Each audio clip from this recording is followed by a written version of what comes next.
İlk durağımız tansiyonun bir an bile düşmediği tabii ki Orta Doğu. 2026'nın Haziran ayındayız. Yılın yarısı neredeyse bitti. Zaman çok hızlı geçiyor, inanılmaz. Diplomasi trafiğiyle askeri hareketlilik aynı anda zirve yapmış durumda.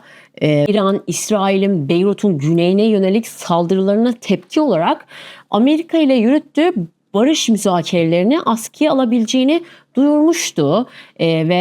Amerika Başkanı Donald Trump'tan da bu tehdide yanıt kendine has üslubuyla gecikmedi. CNBC'ye konuştu Trump. Tahran ile yürütülen diplomatik temasları çok sıkıcı buldu. Sıkıcı olarak nitelendirdi ve masadan kalkma tehditlerine karşılık da net konuştu diyebiliriz. Hiç de umurumda değil dedi ve sosyal medyadan da gizemli bir ekleme yaptı. Biliyorsunuz Trump sosyal medyayı çok güncel kullanıyor ve sonrasında da sildiği bir sürü post var. Nereye varacağını asla bilemezsiniz gibi ucu açık cümleler kullanıyor sosyal medyada. Peki perde arkasında neler oldu dersek de Amerika Dışişleri Bakanı Marco Rubio Senato'da daha temkinli bir tablo çizdi. Genelde daha temkinli bir tablo çiziyor Trump'a göre. Geçici bir ateşkesin her an olabileceğini ama hiçbir şeyin garantisi olmadığını da ekledi.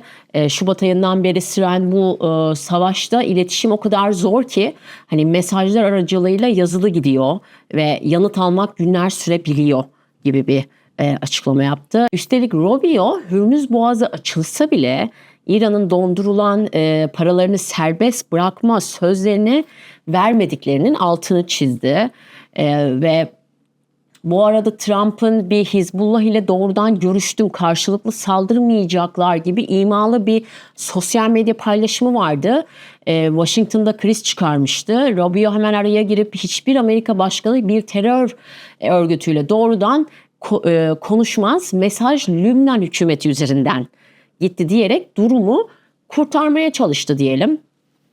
Tabii bir de sahaya ve ekonomiye bakmak gerekirse CENTCOM Hürmüz Boğazı ablukasında delen Botswana bayraklı bir petrol tankerini motor odasından füzeyle vurarak etkisiz hale getirdiğini açıklamıştı. Bu Şubat'tan beri devre dışı bırakılan totalde 5. gemi diyebiliriz ve tabii bir yandan ekonomik abluka da sertleşiyor Amerika için. Amerika İran'ın en büyük kripto borsası Nobitex'e devrim muhafızlarına fon sağladığı gerekçesiyle yatırım uyguladı.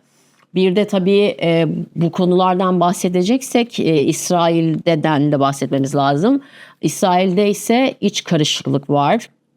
Başbakan Netanyahu Trump'ın baskısıyla Beyrut saldırılarını ertelediği için muhalefet lideri Yair Lapid tarafından Amerika'nın uydu devleti olduk diye eleştirildi ve aşırı sağcı bakan Ben Gvir ise Trump'a hayır demenin vaktidir diyerek isyan bayrağını açtı. Bu istikrarsızlık yüzünden Brent petrol 93 dolara fırladı ve Euro bölgesindeki enflasyon da %3.2 ile son 2 yılın zirvesinde diyelim. Bu da ekonomik olarak notlardan biri. Bu bültenin sonundaki haberi de zaten tamamen ekonomiyle ilgili oldu. O yüzden şimdi çok kısa geçiyorum.